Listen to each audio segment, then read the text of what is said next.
from the product of health Mhm. from all sources. Mhm. So I know the value of helping others too. This episode is brought to you by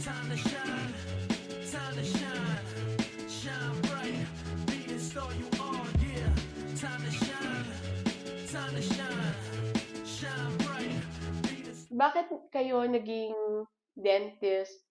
Bakit ako naging dentist? To be honest with you, being a dentist is not my first love, actually, because growing up, I want to be a medical doctor. Then at the same time, for some reason, because we're like 8 siblings in our family, so we're a big family. 5 of my older siblings, they're already in college, and the one next to me is taking medicine. So definitely, my parents can afford to have me as a medical doctor. So then the second choice is to go with the whatever like medical field. So the next option is to become a vet med. But by then, veterinary medicine is like they're not offering it within Metro Manila. And me coming from the province, then going to Manila is like from nowhere to like in the city life, no way I have to go by myself. And all my siblings are like in one area in a boarding house and all this thing. So that's why I said anything, any course as long it's more of science because I'm not good with figures. So um, that's the reason why I end up like taking dentistry. So Mhm. honestly, especially back then, knowing being a dentist, all you know is to pull out tooth, right? So for me, it's no challenge at all. But towards the end, well, of course, when I was already in dental proper, I had all the hard time, learned that, oh, dentistry is not just all pulling teeth. So I learned to love dentistry, and I love dentistry. What kind of challenges did you have coming from the province and going to the big city in Manila? You lived all your life in the province and then for college you went to Manila. What was that like? Did you have culture shock or anything like that? Not just culture shock. It's really like some kind of a nightmare for me, because by then, late back by then in the 80s, like late 70s and like early 80s, our town has not even no electricity. Okay, Mhm.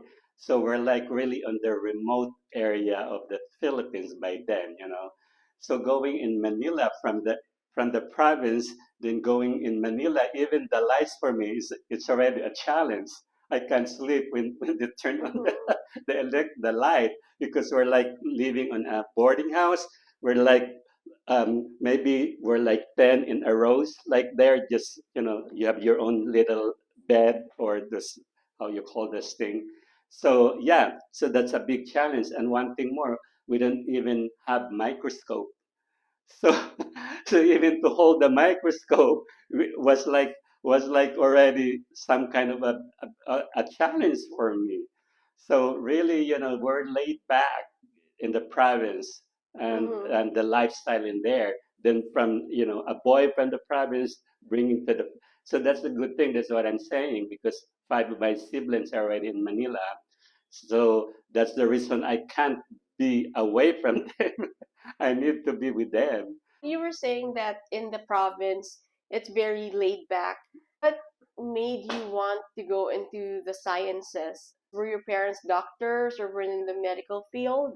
All we know by then are all major courses, Mm-hmm. because our eldest in the family is a lawyer. Then the second one and the third one, both nurses. The fourth one is the one in the business, and the fifth one is med. Then I'm dentist.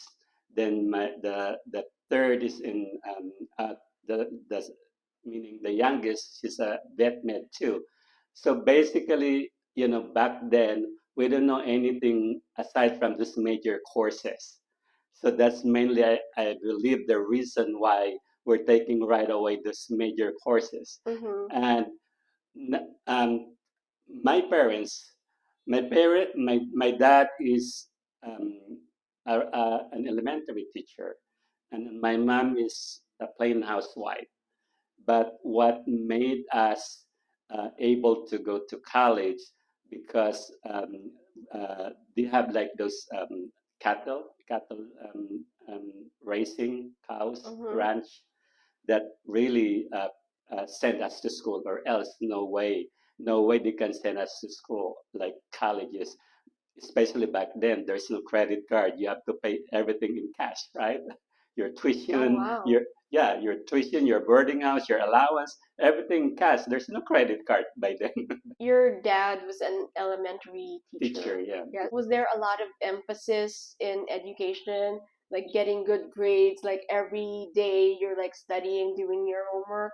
What was that like when you were growing My up? dad is very strict when it comes to teaching, education.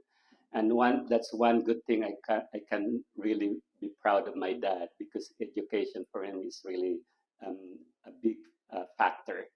you know though sometimes, of course, mom always like, do all the budgeting and all the stuff. She knew how hard it is for us to send every, six of us in college all together. So she wants to give up, but I really heard it from my dad that no way, no one will stop. Being the sixth, was there any kind of pressure for you to follow the footsteps of your older siblings, or was there any kind of expectations? Usually, if you're the middle child, Hmm. you don't get a lot of attention because Yeah, the oldest and the youngest get the attention. What was that like being the sixth out of eight? Did you feel a lot of pressure? it is a lot of pressure.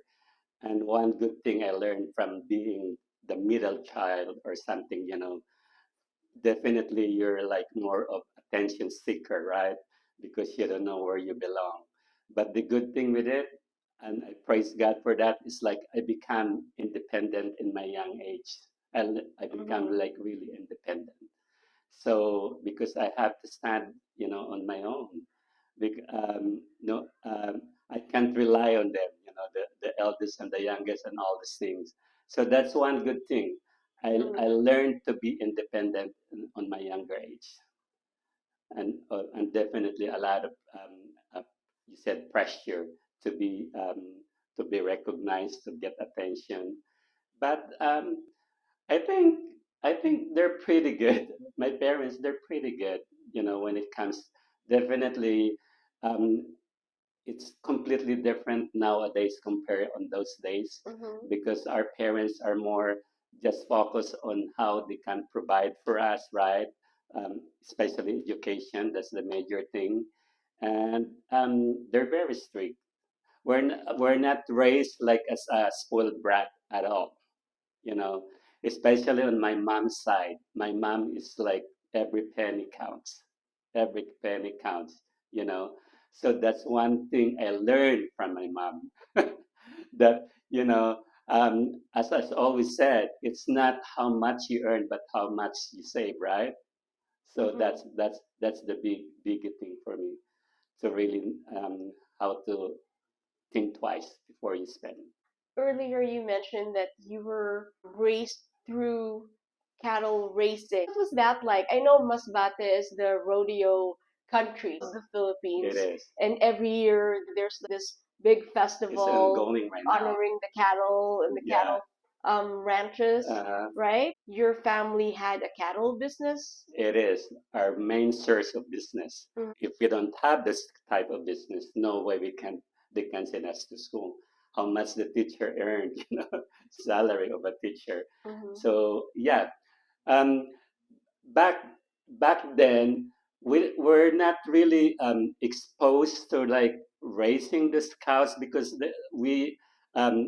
those cows are like really on the mountainside, So meaning all we know that we have cattle. And that's our main source of income. Mm-hmm. But being exposed or riding on this cattle. But once in a while, we visit the ranch. But back then, as again, it's hard even transportation. It's either you walk or you ride on a horse in to get into that area. And I learned to walk a lot. Walk. Mm-hmm. Walk is our mode of transportation back then. That's why I love to work. Even now, from here to home, I even walk Oh, once in a really? while. Yeah, and this is like probably 3 miles away from where we live. And you like walking to work I every love it. day? Not every day, not every day, but as I said, we're used to that one because back even going to school when we were little, we have to walk like Mm-hmm. probably 3 kilometers or more in order to be in the school. That's how life is before. But again, I think my dad has like the small motorcycle thing. It's just really small. It won't fit even two person. Earlier, you were talking about how you and your parents just knew about the major courses, and obviously they wanted something bigger for all of their kids. They wanted them to be professionals, so Right. you took the professional courses. What was your real dream? Did you want to be something else when you were a lot younger? What did you really want? I think growing up, I already dreamed big. Mm-hmm. You know, as I said, that's one advantage being not like the middle child. You know, I'm already like thinking that I don't want to stay where I am. I don't want to be where at right now. So I always like dream of something bigger. Even like going here to the States, this is one of my biggest dream to get out from the Philippines and venture, Mm-hmm. and it happened. How did that happen? Miracle happened. I came like as a student. I'm already a licensed dentist back home, Yeah. right? I worked there like for like 3 days, 3 years, I believe, as a school dentist. I'm a government employee back then, a school dentist, but at the same time, I'm doing my own private practice, home based. So every time we go from one school to another, we have to walk. Barrio to another, we have to walk. And I still remember we're walking with my assistant. We're walking in the middle, already nighttime, under the moon, and it's really bright, the moon. I told him that one day, definitely, this will happen to me. That I will get out from from the Philippines and I will be somewhere else. And that's my biggest dream before that I will not I will not leave Masbate or being a school dentist not until I have a chance to get out from the Philippines, and it does happen miraculously. It's miraculous because I was sponsored by UCLA, Oh, which is a wow. big school. Mm-hmm. And then when I went for like interview at the US Embassy in Manila,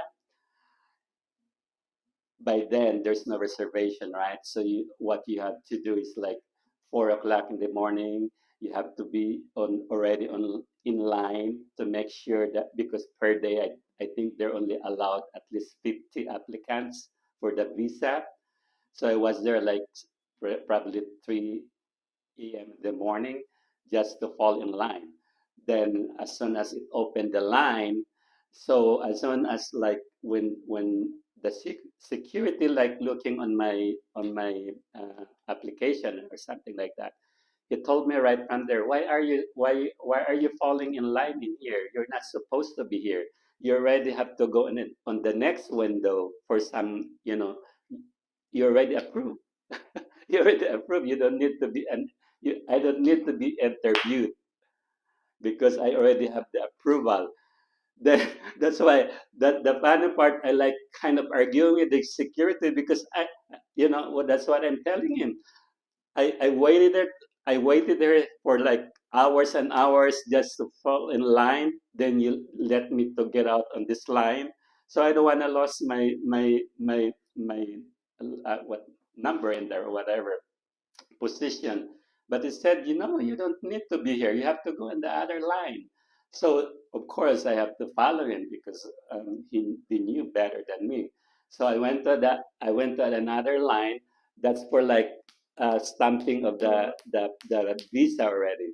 So while on that line, I could hear like some parents they're talking behind me that they're saying, "Oh, my son has been denied.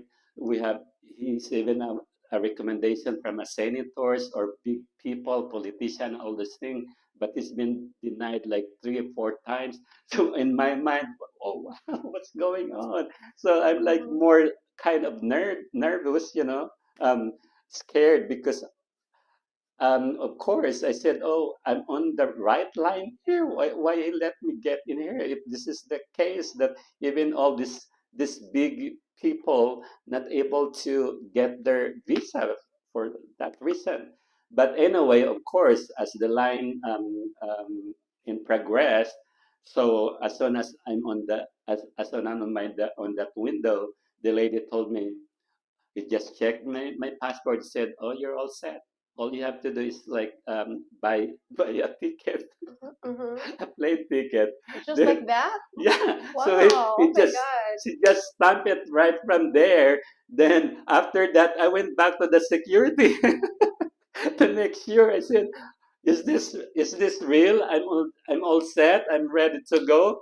He said, "Yeah, you're all set. You already have the stamp. You're ready to go." So I'm really That curious. So like that's going back, let's go further back. How did you find the job at UCLA? what happened there is my brother has a sister-in-law that came here in California. She has a friend who is also from Masbate that went with her in the Philippines. Then it so happened that um, I believe we attended like some kind of birthday party, and it so happened that that lady and her sister-in-law was there. So that's where all started, and they said, okay, because my mom knew that I desperately wants to go get out from the Philippines. She approached that lady in, in how could she help us, do all this thing, and that's what she offered. She offered to me that, oh, why didn't he try like on a student visa through Mm-hmm. UCLA? So probably she has some kind of connection in here at UCLA. So we did all the process, of course, like bank support and all this thing, all the basic requirements. So everything went smoothly though.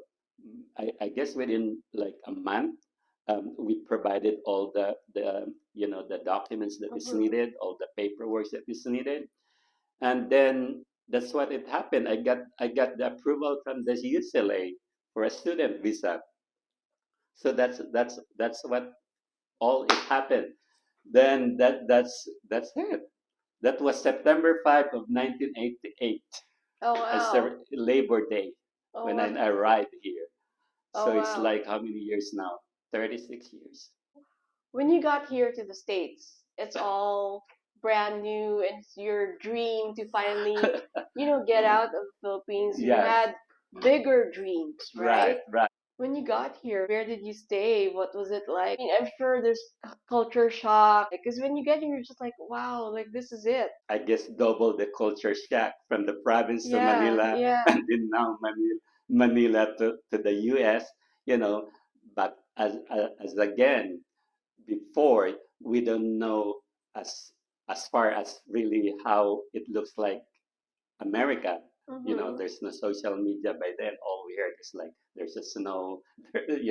They're really like meaning um, advanced compared to the Philippines. So that's my first culture shock. Before that, I know I came like only as a student, so I have to be really extra careful because my feeling before is like every move I have and every move I did, someone is like they're checking on me. Mm-hmm. which is I now realize that's how the advances of technology right now. There's no CCTV before, but that's kind of my nightmare before. That every move that I'm doing, they're like keeping eye on me. There's like this sense of paranoia every Yeah. day.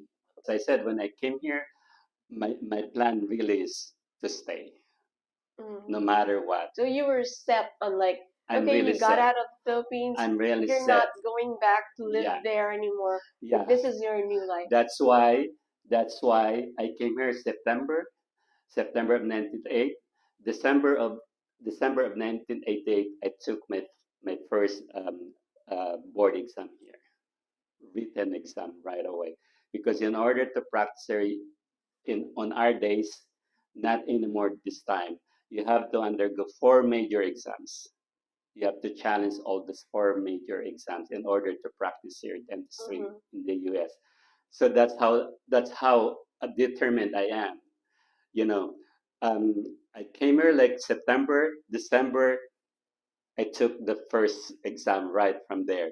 First thing I did, right from here, I prepare really for the exams.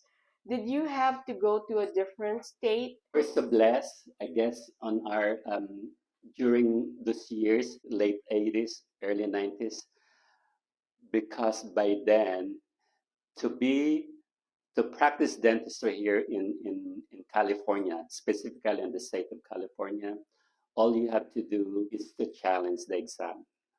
The one Mm-hmm. I'm mentioning, the four major exams, there's no residency necessary. There is no going back to school and all this thing.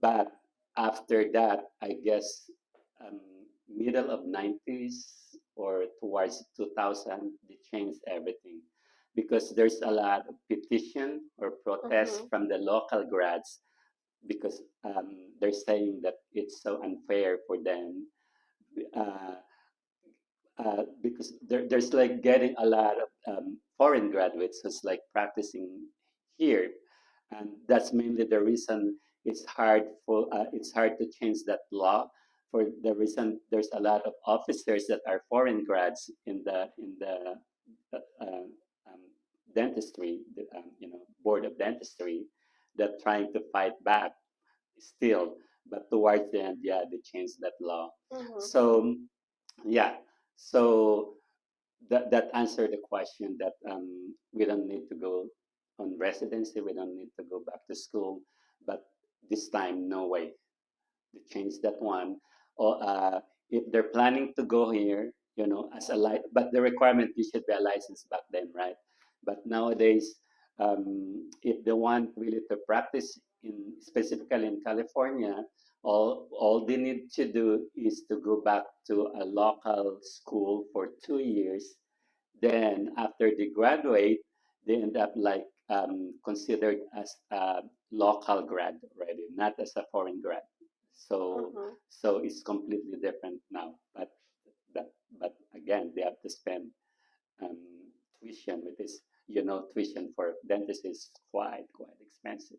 Yes, it is. When did you start your dental practice? Did you work for other dentists or were you part of a dental group in the beginning?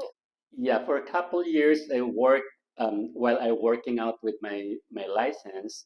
I worked as an assistant, and then after I got my license, my first job actually is a Filipino dentist in Long Beach before, and then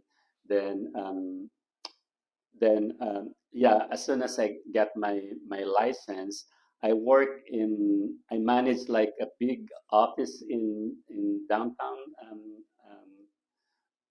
where somewhere in LA, I think Beverly Hills area there, where they used to have like 10 operatories for like couple years.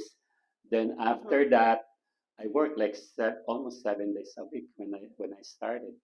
seven Mm-hmm. days a week because I have to run from being an employee. Then I already operate my own practice. So after I'm done with that. I have to go back to my private practice and all this thing. So I have to work like at least 6 days. Being a dentist, like owning your own business and having your own private practice, right? How did you transition from being an employee when you were starting and having your own dental practice? Having your own dental practice and your own business is a big deal. But you have to really exercise your faith and determination, Mhm. because having my practice, to be honest with you, I'm not ready for that time to transition from being an employee to having my practice. But a friend of mine who's supposed to own that private practice is not able to do it because she's tied up to like some kind of a friend that they have some kind of an agreement that she has to stay. So she has no choice. She has to give up that private practice, and and she has no choice. So she gave it to me. I still remember. Actually, she's a very close friend to me, and she's the one who sponsored me to like as now as a dentist. So on she's our ninang on our wedding actually. Mhm. While we were dancing during our wedding, we're talking about now how to manage that private office that she gave it to me. Oh my So I God. still remember, the bills right from there that she said, "Oh, how could you manage that private practice now?" I said, "Oh, it's okay. I could."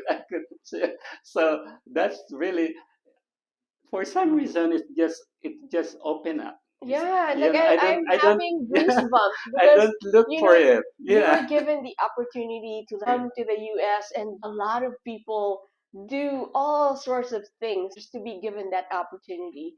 And you got I that guess. stamp of approval within that one day, and then now like you're talking about being given the opportunity to have your own private dental Yeah, practice. And it's for theirs. some people, it takes years, takes forever to have that. She just transferred the bills to me, but it's all set up. It's all laid Mhm. down. How does that work? I But mean, how does that happen? You're so it's lucky. yeah, it's so meaning it's risky, of course. Uh-huh, It take yeah. a risk because I have a friend that they could not even believe how I do it too. Meaning, um, so but yeah, it happened. It happened for thank God it happened. It does happen. It does happen. But another thing with that one too, because remember, I came here like a student visa. So in order to practice here or to become permanent, you have to be either get married, and I take this route as well. Someone has to offer me marriage for convenience and all this thing, but thank God it never happened. Like maybe two, three times, but it never happened. Then until I got my license. So this friend of mine that, like as I said, like can't have her that private practice, so she handed it to me. But by then, when I applied for now, like for working visa, the immigration found out that it said, "How come you're applying for sponsorship, but it shows on your document that you already own your own practice?" So right from there, um, I don't get the interview. They're kind of like denied it, Hmm. my working visa. So that's like a big challenge for me. So, which is very true. How come I'm applying for sponsorship, but it end up that it shows on my tax and everything that I own my practice? Because by then it's like just the paralegal that do our like processing of our papers. So what we did after that, of course, we have no other choice. Is really to think again what the other option. Hmm. So we went to like I don't know if you heard Abramowitz before. This Hmm. Garfinkel. These are the popular lawyers doing all these documents. Then what happened is like we went to end up going with Garfinkel. I know Abramowitz, but I think they're not in exist right now. existence. But when he looked up on my document, he's telling me that, okay, well, try, but there's no guarantee with this one because I'm saying, it's already been checked by the immigration, and they already say so something not right, you know. So, but they said, oh, we have no other choices. Definitely, we have to take a chance and all this thing. So what we did now is reverse. So the friend of mine who gave me that private practice, like she took it over. Like, we she's the real owner of that practice, and I'm like the one managing the office, and that's the only way to do it. So we did it, and we submitted everything. We changed the tax, we changed all the ownership and all this thing. Then we just submitted to the immigration, and again, they approved it. They don't set up for an interview anymore. So that's how, that's how, that's how, I don't know. It's really got. So that's again the biggest miracle because, of course, it's already in the record that we did it like some kind of false, Yeah, yeah, yeah. But we did it because that's what we told the lawyer. So he was really surprised too that that they considered it, and I didn't even send them for interview because definitely, again, if they send me for interview, I might mess it up too. So Again, how long have you had your dental practice? I have this. I'm a licensed here way back 1992. So, and I own my practice 94 private because Mm-hmm. that's where we got It's married. been That's 30 years. 30 years now. Oh my gosh, happy anniversary. Yeah.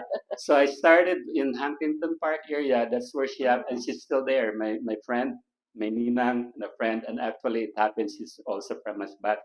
That's where I got all this Xerox copy for like on my first exam because by then we have to like do some kind of whatever we can gather for to study.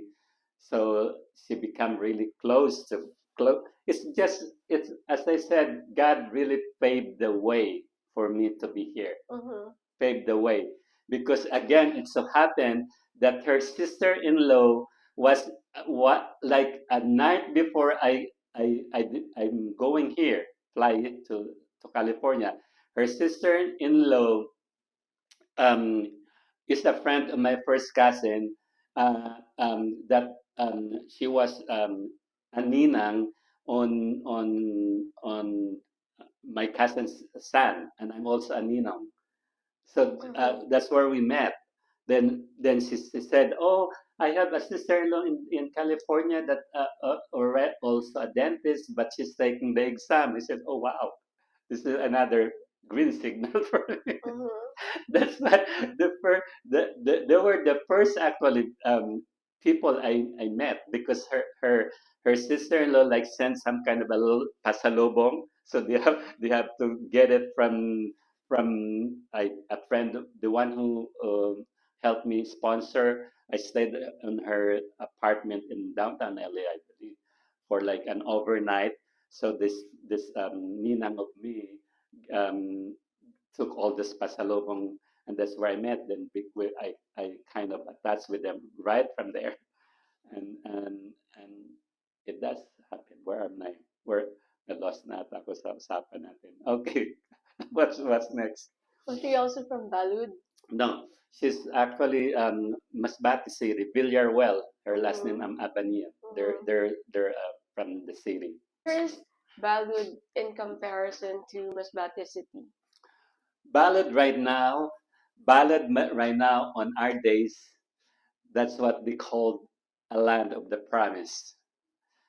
A land of the promise for the reason that there's no guarantee once you're traveling if you end up going like meaning you might end up overnight on the road or there's no guarantee because it's all rough road, it's Mhm. rough road during rainy days. Chances your car will get stuck on the mud or get broken and you end up like stuck there overnight, no one can help you out because there's no even electricity. That's why they call it like a land of the promise. Promise not to go back. Not because land of milk and honey, but promise not to go back. Is that like the, is that like the reason why you wanted to get out? I love my town, but uh, and again, I'm not exposed to like I have no comparison. Mm-hmm. I lived there, I was there, but of course, from there to Manila, I know the feeling that it's completely different. But I can survive in Manila. I don't like even then, especially the smog. Mm-hmm. No way, no way, Mm-hmm. no way. I will live in Manila. To be honest, that's my honest opinion. Even nowadays, even this time, no way. I will if yeah, So I, how often do I'm you go back to Balud, your how hometown? often? Oh, when my parents are alive, almost every year. Mm-hmm. Every year, there are times that like they're not really in good health anymore. Sometimes even 3 times a year. Oh wow. That's why all my kids, they're exposed to the Philippines. I think my Luella, when she was 1 year old, she's already been there. Like one of my boys is like months old, Lemuel. So they're not complete stranger in the Philippines. How many kids do you have? I have four, Mm-hmm. 3 boys and Luella, the girl. Yes, They're really good and I know kids. Luella has been part of Miss Philippines Yes. USA, right? Uh-huh. And you yourself have been modeling. Yeah. So that's again another journey. That's again another journey, which is for me, um, it's fun. It's fun. A good exposure, good Mm-hmm. experience, because I think I'm telling myself I'm introvert, but no one believes me. But I don't know because that's kind of my feeling that I'm an introvert in an extrovert world, meaning Mm-hmm. I have to be extrovert because it's necessary, you know, I it's mean, necessary. like, But so you're modeling, like you're having fun, like it's like a recent thing that you're doing, right? I uh-huh, mean, like it just you all started happened when Noella joined this like a pageant, year ago. Was it a year ago? 2022, 2022, two two years years ago. already. Yeah. That's how time And flies. so how did that come about? I mean, because I see you a lot, and I've seen you like maybe 2 or 3 times on the runway, you know? How? And you're like the only man on the runway, and you look so good up there. Like, how did that happen? Again, I guess it's just a favor. It Mm-hmm. all started actually when I was chosen to be part of that Lika. I don't know if you're Mm-hmm. Yeah, there. I was there. I was there. 2022. Yeah, I it was there. started. It started that time when they said, "Oh, you have to do some kind of little ramp modeling." While we practiced, but we ended up not doing it anyway because some of the awardees came late and they don't have any idea what's going on. But I still kind of do some little walking there because we practice, and and and I guess as I said, probably I'm a public person, but Mm-hmm. I'm trying to get myself until now. But because I want to be on my own as well, my private life. Mm-hmm. But once I'm in the crowd, I don't want to just sit down and like, I need to be part of it. I need to be part of it. I can just sit down there and watch. And so, is that one of the reasons why you established BEST, the Balud Enterprise for Sustainable Transformation? Yes. Because I you think have to do something. an You need to education, be part of. education, because the main goal of BEST is really for education. Mhm, Because as I believe, education really is the key in order for yeah, a mhm, better life, better life. So education, because that's what our parents taught us, how the importance of education, So to what are the value. programs you have in Best? That's the program for that one is definitely like to sponsor those deserving student, but they are financially unable to do, capable to do it. So they're deserving, meaning they have the grades, they have the characters, and um, even now, actually this coming school year, I decided not using the best because, as I said, they're not really that active. But personally, we will do it as a family to sponsor at least 5 students. So you provide scholarships Yeah, for at least like five five students a students. year? Yeah, Is it through college to or college. okay? Because we already have college, local college in our town, which is the Balud Municipal College. So most of their courses there now is in, I guess their expertise is more on becoming a teacher, and they're really good with that one too. But this college really needs desperate help for the reason that they're not funded yet by the government. So the fund that is coming there is from the local government, So do they which have is to be residents of Masbate? no. They could be from other areas. Everyone is welcome actually. Like different right now, there's a lot that coming from different municipalities of Masbate. That's my mission actually. Is really to help one way or another.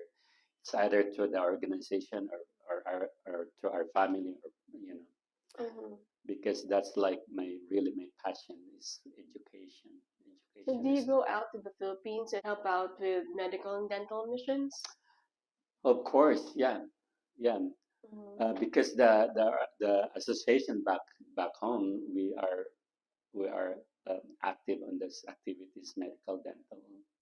What are the things that are needed by the local community? Of course, definitely one thing still we need is uh, to educate the people the importance of health, dental health, or medical health in general.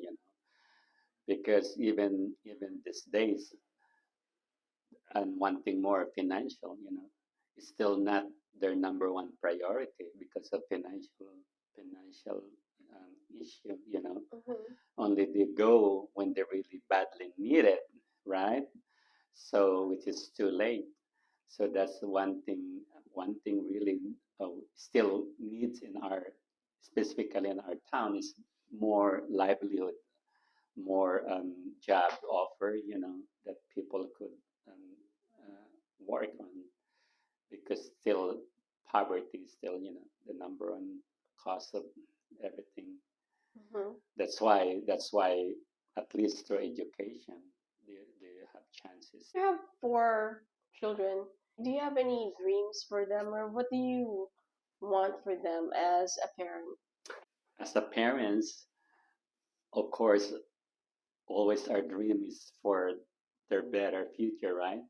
They're financially secured, they're morally secured, and above all spiritually um, up. But there's a huge difference with the generation before and the generation now. All we can do is really, as a parents, is like there always to support them, always to give them advice if they need us. But their generation nowadays, you cannot impose what you want with them. They have their own mind, they have their own thinking, they have their own dreams, I guess. So which is, if you impose what you want, it's gonna be a big chaos there. So those are the big difference. But on our generation, I don't know, on your generation, parents has always the say, right? That at first we don't really appreciate it, right? Sometimes we become rebellious because we don't want what they want. But towards the end, when you have your own family, when you have all your struggles, you really learn what they taught you, that oh, they're really right, they're really right, you know, it's really for my um, um, your security, your future. You know, you don't appreciate all the sermons before, all this, you know, advices before, but once you have your own, you know that oh yeah, they're right, they're right, they're right. As I said earlier, the value of labor and the value of pennies from my mom's side, and on my dad's side is more on education. In hindsight, do you regret anything that you've ever done? Do I regret? No, because I learned from it. Regrets for me is no. We always failed, right? But through your failures, you will learn. The only thing completely you failed if you give up. And certainly shows because you're a very successful dentist. You certainly took your chances. It's all chances. And this place, I own that not just I own the practice, I own the property already. Oh, wow. It's already mortgage free. I could say I'm not rich, but like I'm still so grateful to God what He bestowed us. You know, to have a good family is also such a blessing for me already. You're certainly giving back with Yeah, of your course. foundation, BEST, the Balud Yeah. Enterprise for Sustainable Transformation. You're certainly giving back to people who need it the most. Oh yeah, yeah. Right. You have to. You have to. You can't just keep it to yourself because you're here just temporary. You know, our life is not here at all. Just be contented of what you have, not to take advantage of others. That's all I could say. And be of service to your community as much as you could, because I'm the product of health. I'm the product of health from all sources. So I know the value of helping others too. All this thing never happened to me without the help of others. You know what I'm saying? So that's why I know how the feeling that for these people that needs help too. For those people who want to help BEST, the Balud Enterprise for Sustainable Transformation, where can they go? Contact me direct because there's no the website is inactive right now. We're kind of the process of reorganization. It's directly connected with the college. However, that's generous with a generous heart there, you're more than welcome to extend your help. Ladies and gentlemen, this is Dr. Cioco Abelita. Thank you so much for being with us this afternoon. Thank you, Mick. It's such a pleasure, and thank you for giving me a chance. And I hope it will inspire. You will learn through all this process. Life is not easy, you know. You have to really have the determination, the faith, and one thing more: never give up. Never give up. Never give up. Thank you. Thank you so much, Dr. Leo. Thank you. Thank you. Okay. Bye. Bye.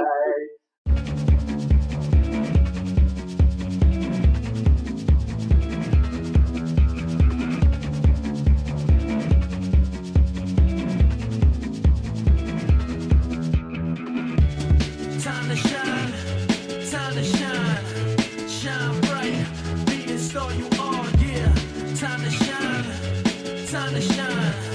shine bright, be the star you are, yeah.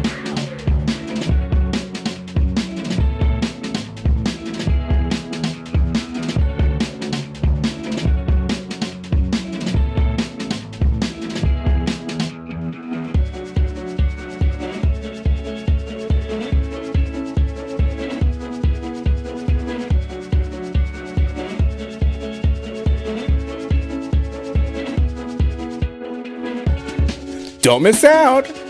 Want to be seen? Want to be heard? Want lots of exposure? Ask us how.